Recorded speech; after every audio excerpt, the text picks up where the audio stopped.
de mon point de vue, la Constitution, ce n'est pas du droit, c'est tellement haut, c'est tellement important que c'est politique. Et donc, ce n'est pas une question technique, ça ne doit pas être réglé par des juristes.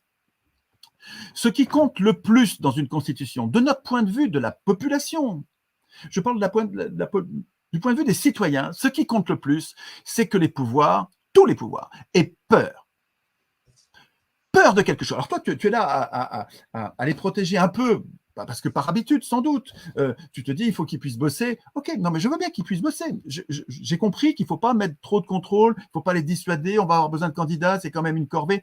D'accord. Mais le rôle d'une constitution, le rôle premier de mon point de vue, c'est que les pouvoirs aient peur de quelque chose. Or, ce que tu vois en ce moment, je suis sûr que tu le vois, c'est que Macron et sa bande, les libéraux, là, ils ont compris qu'ils n'avaient rien à craindre.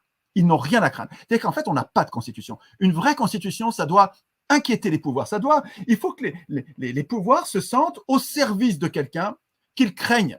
Or, quand on laisse écrire ce texte qu'ils devraient craindre, quand on les laisse écrire eux-mêmes ce texte, Philippe, c'est ça qui fait que le rite constituant n'est pas négociable. C'est que quand tu laisses les élus, les responsables, les ministres, les juges, et même les journalistes, les banquiers créer la monnaie, si tu les laisses écrire eux-mêmes les contrôles qu'ils devront craindre, Philippe, il n'y a pas besoin de faire polytechnique pour prédire, pour anticiper, pour savoir comme certains qui vont écrire des faux contrôles.